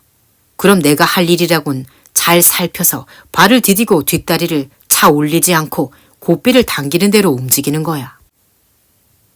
젊은 노새가 물었다. 고삐 당기는 대로가 무슨 뜻인가요? 기병대 말이 콧방귀를 끼며 말했다. 백블록스를 걸고 말하는데 넌 일할 때 고삐 당기는 대로 움직이는 법을 배우지 않았다는 말이냐? 고삐가 당겨지는 즉시 휙 돌아설 수도 없는데 무슨 일을 할 수가 있다는 거야. 자네를 모는 사람은 물론이고 자네한테도 목숨이 달린 문제인데 목에서 고삐가 당겨지는 걸 느끼는 순간 뒷다리를 들지 않고 돌아서는 거야. 만약 돌아설 공간이 없으면 조금 뒤로 물러나서 앞발을 들고 도는 거야. 그게 바로 고삐 당기는 대로야. 노새 빌리가 퉁명스럽게 말했다. 우린 그런 식으로 배우지 않아. 우린 우리의 머리 쪽에 있는 사람한테 복종하라고 배웠어. 그 사람이 앞으로 나가라고 하면 나가고 들어오라고 하면 들어가는 거야. 뭐 이러나 저러나 결과는 같은 것 같군. 그 멋진 기술이며 뒷다리로 서는 걸 생각해 봤을 때 자네 뒷다리 무릎 관절에 상당히 무리가 갔겠군. 그래서 하는 일이 뭔가? 기병대 말이 대답했다. 상황에 따라 달라. 보통은 엄청난 고함 소리가 오가는 가운데 번쩍이는 긴 칼을 휘두르는 털복숭이 사람들 속으로 뛰어들어야 하지. 그 칼은 편자박는 하사관의 칼보다 훨씬 더 무시무시해. 그리고 딕의 군화가 옆 사람의 군화와 세게 부딪히지 않도록 조심해야 하고, 내 오른쪽 눈으로 딕의 창이 옆에 있는 걸 볼 수 있으면 난 안전한 거야. 그리고 급할 때는 나와 딕 앞을 막아서는 게 사람이든 말이든 상관해서는 안 돼. 젊은 노새가 물었다. 칼에 몸이 상하기도 하나요? 뭐 한 번인가 가슴을 베인 적이 있지. 하지만 딕의 잘못이 아니었어. 저라면 누구 잘못인지 엄청 신경 썼을 거예요. 만약 다쳤다면요. 기병대 말이 말했다. 너라면 그랬겠지. 네 주인을 믿지 못한다면 차라리 당장 도망치는 편이 나아. 우리 말들 중에도 그런 한 녀석들이 있지만 그들을 나무랄 생각은 없어. 이미 말했듯이 그건 딕의 잘못이 아니었어. 어떤 남자가 땅바닥에 쓰러진 걸 보고 밟지 않으려고 발돋움을 했지. 그런데 그 남자가 밑에서 나를 칼로 베지 뭐야. 쓰러져 있는 사람을 넘어가야 하는 일이 또 생기면 그땐 아주 세게 밟고 지나갈 거야. 빌리가 말했다. 아주 웃기게 들리는군. 칼은 언제나 추잡한 물건이지. 제대로 된 일은 역시 균형이 잘 잡힌 안장을 얹고 산에 오르는 거야. 내 발과 귀까지 이용해 딱 달라붙어서 조심조심 걷고 기고 꼼지락거리며 오르는 거지. 그렇게 발굽만 겨우 올려놓을 수 있는 몇백 미터 높이의 바위 턱으로 나오는 거야. 그러고는 꼼짝 않고 서서 조용히 기다리는 거야. 사람들한테 머리를 잡아달라고 부탁하지도 않고 대포를 조립하는 동안 조용히 있는 거지.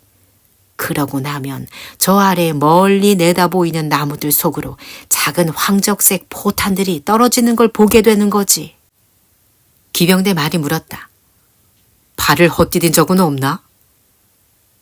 빌리가 대답했다. 노새가 발을 헛디디면 암탉의 귀를 자를 수 있다는 말이 있지. 가끔 안장에 짐을 잘못 꾸려서 당황하는 일이 있긴 하지만 그런 일은 아주 드물어. 자네에게 우리 일을 보여줄 수 있으면 좋을 텐데 아주 멋진 일이지. 아, 사람들이 의도하는 게 뭔지 깨닫는데 자그마치 3년이나 걸렸다네. 이 일의 요령은 절대 지평선 위로 모습을 드러내지 않는 거야. 만약 그랬다간 총에 맞을지도 모르니까. 젊은 친구 기억해둬. 단 1km라도 길에서 벗어날 일이 생기면 가능한 한 몸을 숨기도록 해. 어디 산에라도 오를 일이 생기면 내가 부대를 이끌 거야. 기병대 말이 골똘히 생각에 잠겨서 말했다. 총을 쏘는 사람들에게 뛰어들지도 못하고 총을 맞는다니. 난 그런 건 참을 수 없어. 딕과 함께 공격하고 말지. 아, 아니야. 그러지 말게. 대포들이 자리를 잡기만 하면 그 다음부터 공격은 대포가 다 하는 걸. 아주 과학적이고 깔끔하지. 하지만 칼이라니. 집 나르는 낙타는 얼마 전부터 앞뒤로 고개를 흔들며 말을 꺼낼 기회만 엿보고 있었다. 그러다 드디어 낙타가 입을 열었다. 목을 가다듬고 불안한 목소리로 말했다. 저도 좀 싸워본 적이 있지만 그렇게 기어오르고 달리고 하지는 않았어요. 빌리가 말했다. 그래, 말이 나왔으니 하는 얘긴데 자네를 보니 기어오르거나 달리는 일을 그리 잘할 것 같지는 않군. 그래, 건초더미 양반. 자네 일은 어땠나? 제대로 된 일은 저희 모두 앉아서. 기병대 말이 나직하게 속삭였다. 아이고 맙소사, 앉아 있다고? 낙타가 계속 말을 이었다. 우리는 앉아 있어요. 큰 광장에 100마리쯤 앉아 있고 사람들은 우리 짐이랑 안장을 광장 밖에 쌓아놓지요. 그러고는 우리 등 위로 총을 쏘는 거예요. 광장 사방에서 총이 날아오지요. 기병대 말이 말했다. 대체 어떤 사람들이? 거기 나타난 사람들이 전부 다? 승마학교에서도 우리가 엎드리면 주인이 우리 위로 총을 쏘도록 하는 방법을 배우긴 하지만 내가 믿고 그렇게 할 수 있는 사람은 오직 딕 컨프리뿐이야. 배때끈 있는 쪽이 간지럽기도 하거니와 땅에 머리를 박고는 아무것도 볼 수가 없잖아. 낙타가 말했다. 누군가가 내 등 위에서 총을 쏘는 게 뭐 어떻다는 거예요? 가까이에 수많은 사람들과 수많은 낙타들이 있고 엄청난 연기 구름이 피어오르고요. 그땐 하나도 무섭지 않아요. 그저 가만히 앉아서 기다리기만 하면 되는걸요. 빌리가 말했다. 그런데도 나쁜 꿈을 꾸었다고 한밤중에 캠프를 발칵 뒤집어 놓는단 말이야. 그래, 좋아. 앉아있는 것은 말할 것도 없고 나더러 엎드려 있으라고 하고 사람이 내 위로 총을 쏜다면 그러기 전에 먼저 내 뒷발이 그 사람의 머리를 때릴 거야. 정말 저렇게 끔찍한 얘기를 들어본 적이 있어? 한참 침묵이 흐른 뒤에 대포 끄는 숫소 가운데 한 마리가 커다란 머리를 들며 말했다. 다 바보 같은 얘기로군. 싸우는 방법은 하나뿐이야. 빌리가 말했다. 오, 그래. 계속해봐. 난 신경 쓰지 말고. 너희들은 꼬리에 의지해 싸울 것 같은데. 두 숫소가 동시에 대답했다. 둘은 쌍둥이가 분명했다. 방법은 하나야. 이게 그 방법이지. 두 꼬리는 캠프에서 코끼리를 가리키는 속어였다. 나팔 소리를 내는 순간 멍에를 쓴 20쌍의 소들이 큰 대포 쪽으로 가는 거지. 젊은 노새가 물었다. 코끼리가 뭐 때문에 나팔 소리를 내는 건데요? 반대편 연기가 피어오르는 쪽으로는 더 이상 가까이 가지 않겠다는 뜻이지. 두 꼬리는 지독한 겁쟁이거든. 그럼 우리가 힘을 합쳐 큰 대포를 끄는 거야. 헤야 훌라 히야 훌라. 우리는 고양이처럼 기어오르지도 않고 송아지처럼 달리지도 않지. 우리 40마리 숫소들은 다시 멍에가 벗겨질 때까지 평지를 지나기만 하면 돼. 그리고 커다란 대포가 평지 넘어 어떤 도시의 흙벽을 무너뜨리는 동안 풀을 뜨고 있으면 돼. 그러면 마치 수많은 소들이 집으로 돌아올 때처럼 뿌옇게 먼지가 피어오르지. 아, 그런 때에 풀을 뜯는단 말이에요? 그런 때건 어느 때건 상관없어. 먹는 일은 늘 즐거우니까. 우리는 계속 먹다가 다시 멍에를 메고 두 꼬리가 기다리고 있는 곳으로 대포를 끌고 돌아가지. 가끔 도시에 있는 커다란 대포가 울려서 우리 가운데 몇이 죽기도 해. 그럼 살아남은 숫소들이 뜯을 풀이 더 많아지는 거야. 그건 운명이야. 운명일 뿐이지. 그런데도 두 꼬리는 잔뜩 겁을 먹지. 그게 제대로 싸우는 방법이야. 우리 형제는 하프루에서 왔어. 우리 아버지는 시바신의 신성한 황소였어. 전에도 말했지만 말이야. 기병대 말이 말했다. 오늘은 확실히 배우는 게 있군. 스크루 대포포대의 신사분들은 대포알이 날아오고 두 꼬리가 뒤에 있는데도 먹고 싶은 마음이 들 것 같은가? 가만히 앉아있는 우리 위로 사람들이 허우적거리는 것이나 칼을 휘두르는 사람들에게 뛰어드는 것만큼 마음에 들지 않는군. 난 그런 얘기는 처음 들어. 산속의 바위턱, 쓰러지지 않게 잘 올려놓은 짐, 내가 알아서 길을 찾게 해주는 믿을 만한 몰입꾼. 그럼 더 바랄 것 없이 복종하지. 하지만 다른 건 싫어.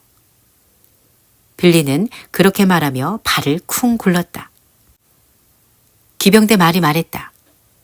물론 모두가 똑같지는 않지. 그리고 자네 아버지 가문으로 봐선 아주 많은 걸 이해하기도 어렵겠어. 자네가 우리 집안을 신경 쓸 것 없잖아. 빌리는 화가 나서 말했다. 노새들은 아버지가 당나귀라는 사실을 상기시키는 것을 매우 싫어한다. 우리 아버지는 남부 신사였고 어떤 말이든 걸리기만 하면 넘어뜨리고 물어뜯고 발로 차서 너덜너덜하게 만들 수 있었어. 똑똑히 기억해. 이 덩치만 큰 갈색 브롬비야. 브롬비는 아무런 혈통도 없는 야생마란 의미였다. 혈통 좋은 경주마가 짐차나 끄는 말에게 늙고 별 볼 일 없는 말이라는 말을 듣는다면 어떤 기분일지 상상해보라. 그러면 이 오스트레일리아 출신 말이 느꼈을 기분도 상상이 갈 것이다. 나는 어둠 속에서 녀석의 흰자위가 번뜩이는 것을 보았다. 기병대 말이 이를 앙 다물고 말했다. 이것 봐, 이 멍청한 말라가 수탉나귀 자식아.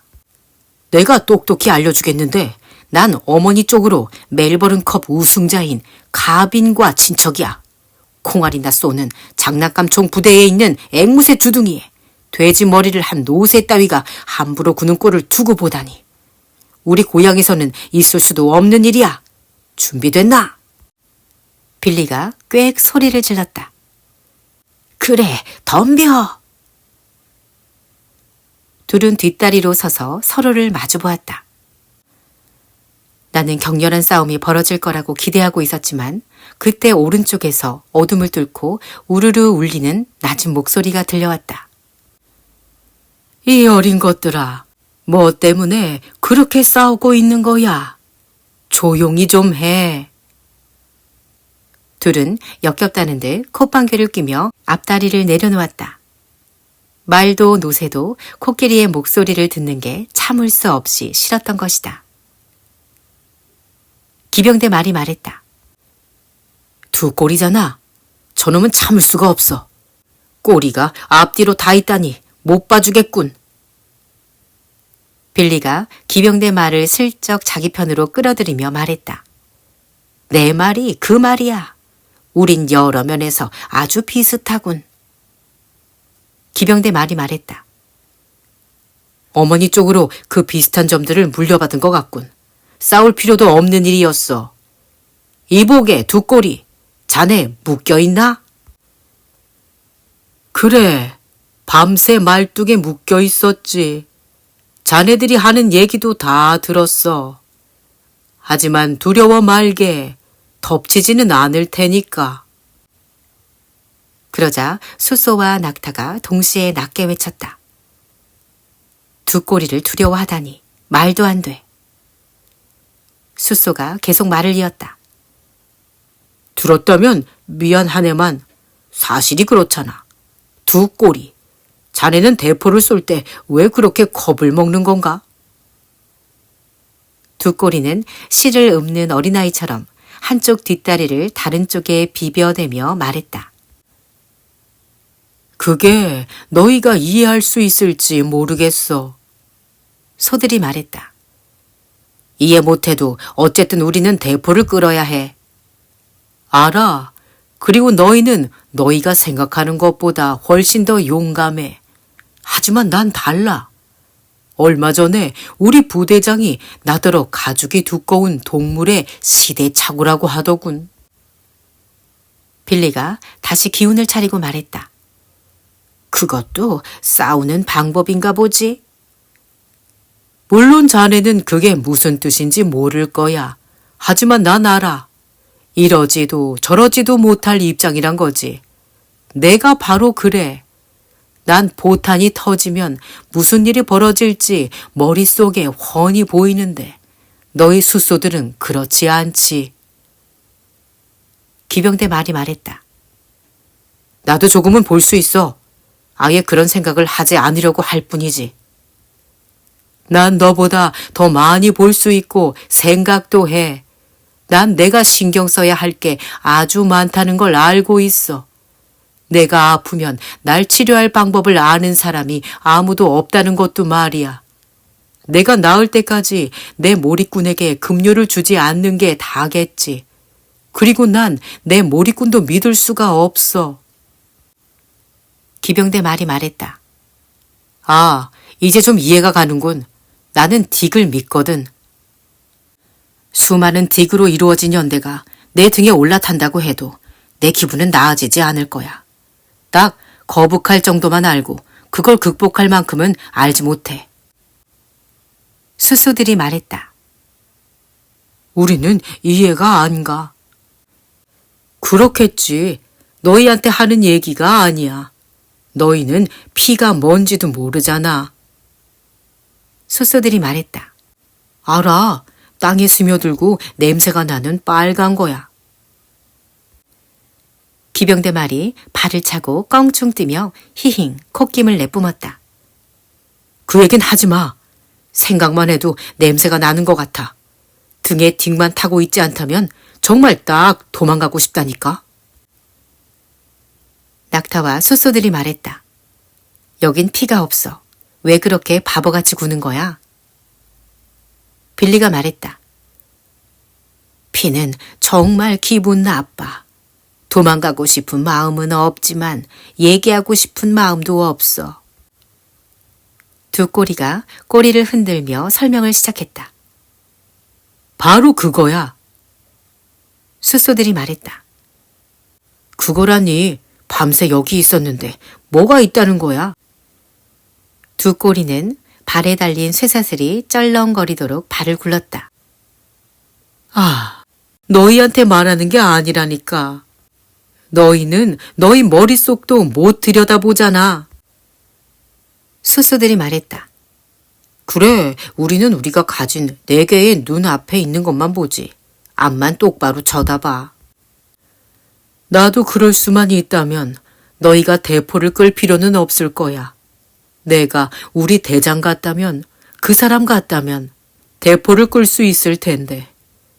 대장은 대포가 발사되기 전에 이미 무슨 일이 일어날지 머릿속에서 볼 수 있어서 온몸을 부들부들 떨지만 너무 많이 알아서 도망치지도 못해.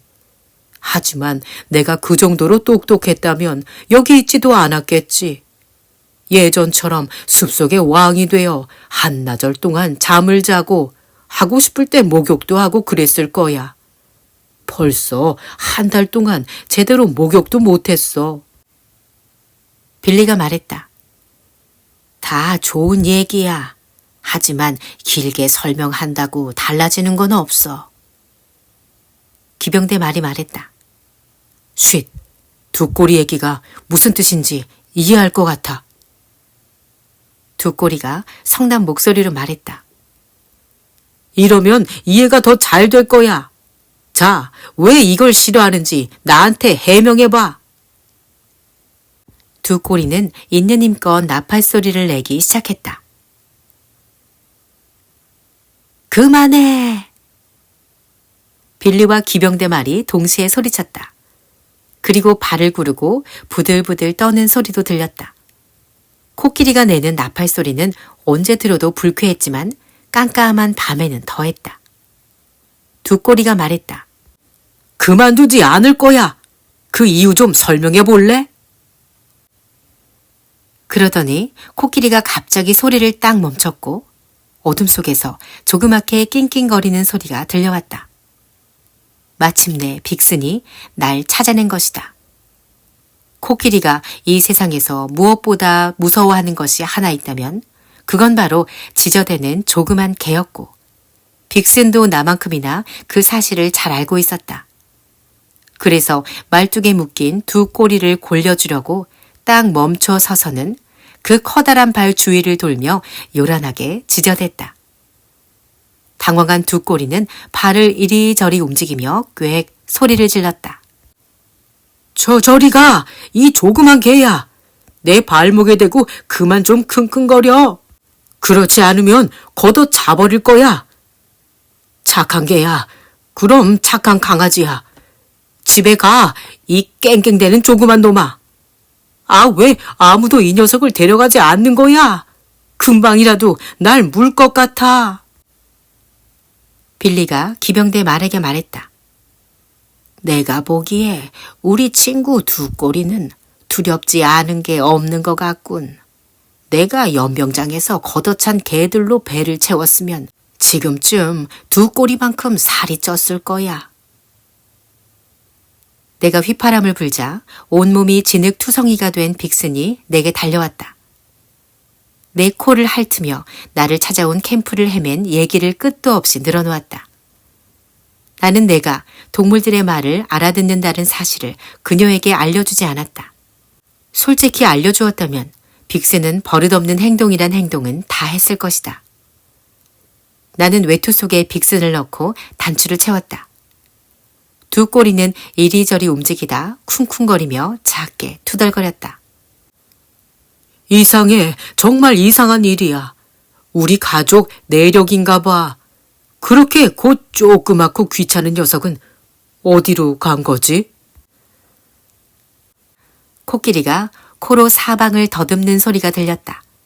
그러고는 코로 나팔을 불며 아까 했던 말을 계속했다. 우리 모두 다양한 방법으로 영향을 받는 것 같군. 여러분들은 내가 나팔 소리를 낼 때 놀라는 것 같더군. 기병대 말이 말했다.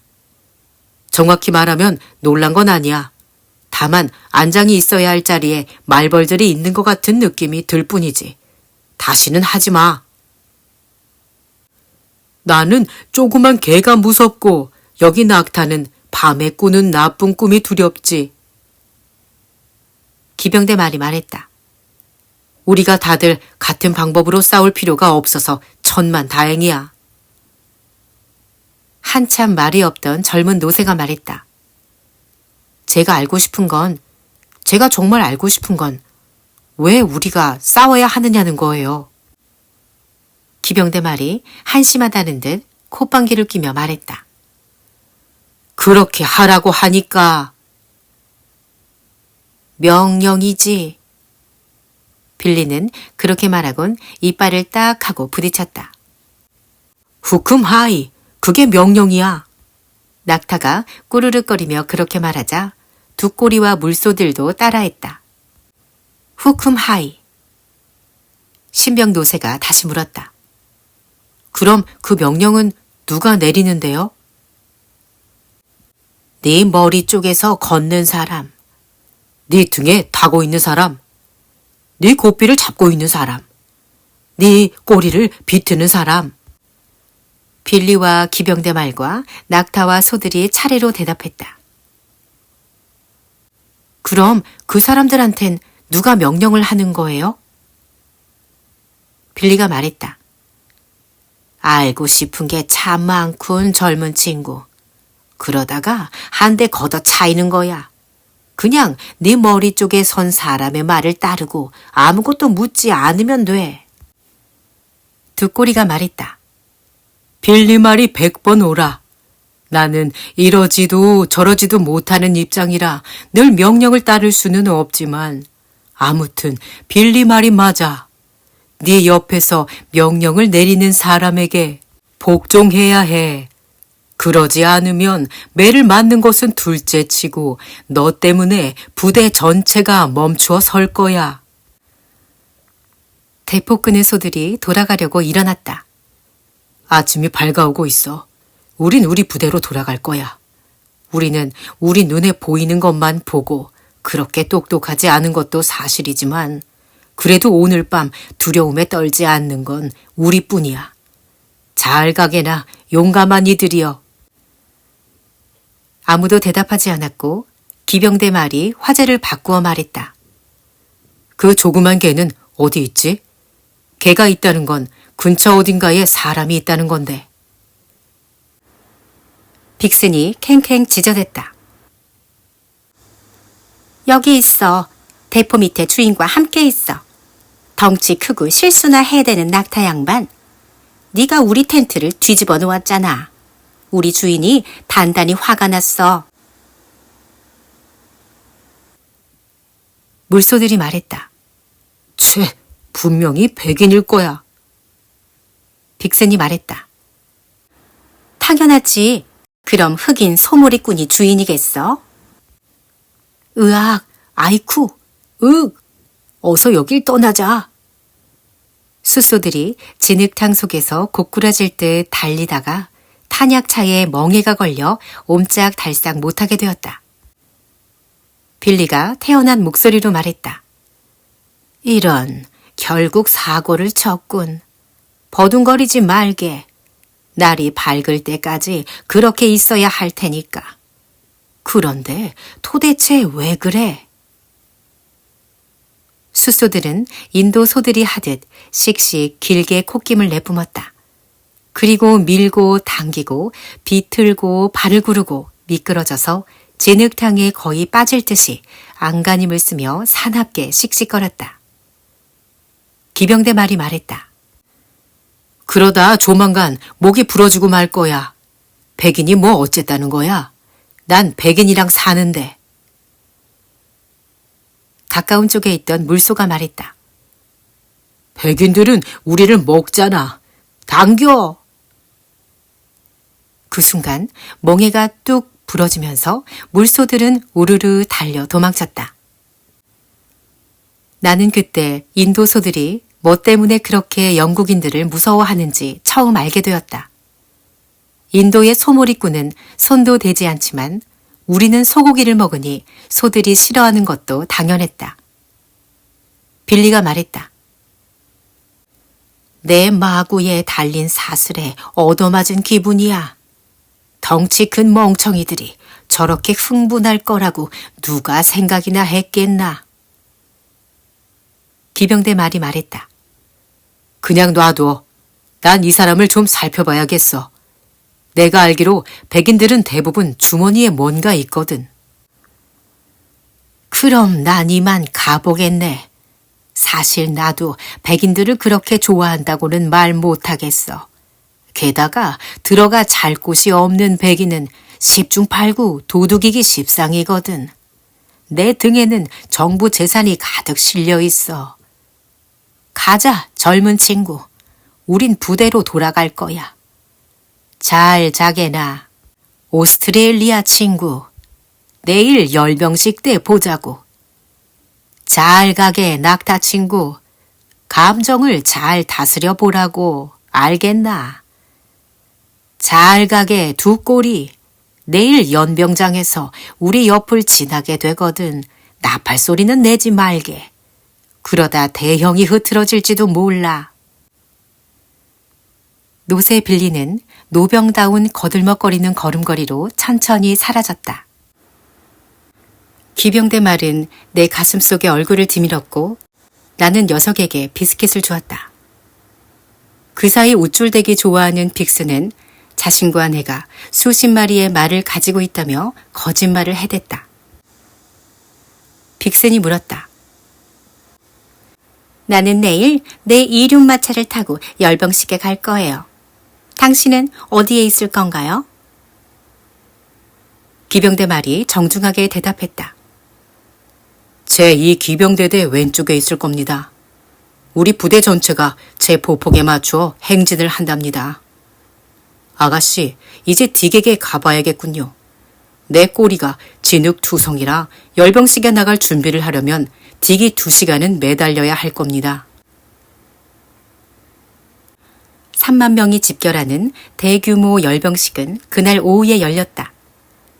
빅슨과 나는 총독과 아프가니스탄의 아미르의 자리와 가까운 곳에 위치한 좋은 자리를 차지했다. 아미르는 러시아 아스트라한 양털로 만든 크고 높은 검은 모자를 쓰고 있었는데 모자 한가운데 커다란 다이아몬드 별이 달려 있었다. 열병식 초반엔 햇볕이 쨍쨍 내리쬐었고 다 같이 발맞춰 움직이는 다리와 줄지어 늘어선 총들이 물결을 이루며 연대가 지나갈 땐 두 눈이 핑 돌 정도였다. 다음으로 기병대가 보니 던디라는 아름다운 기병대 구보에 맞춰 나타나자 이륙마차에 앉아있던 빅슨이 귀를 쫑긋 세웠다. 상기병 제2대대가 지나갔고 거기에 그 기병대 말이 있었다. 명주실 같은 꼬리를 늘어뜨리고 머리는 가슴으로 바짝 당기고 한쪽 귀는 앞으로 다른 쪽 귀는 뒤로 한 채 왈츠를 추듯 부드럽게 다리를 움직이며 부대 전체의 행진 속도를 맞추고 있었다. 그러고는 대포들이 지나갔다. 두 꼬리와 다른 두 마리 코끼리들이 나란히 40파운드짜리 공성포를 끌고 가는 게 보였다. 20쌍의 숫소들이 그 뒤에서 걷고 있었다. 7번째 소들은 새 멍에를 메고 있었고 힘들고 지친 기색이 역력했다. 마지막으로 스쿠르 대포 부대가 나타났다. 노세 빌리는 마치 자신이 모든 군대를 지휘라도 하는 듯한 태도였는데 그의 마구는 기름을 발라 반짝반짝 윤이 날 정도로 닦은 것이었다. 나는 노세 빌리를 향해 혼자 환성을 질렀지만 빌리는 고개도 돌리지 않았다.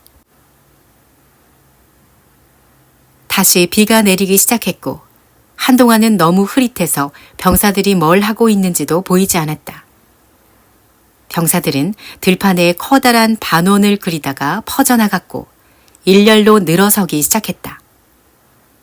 점점 더 길어지더니 마침내 이쪽 끝에서 저쪽 끝까지 1km가 넘는 긴 줄이 만들어졌다.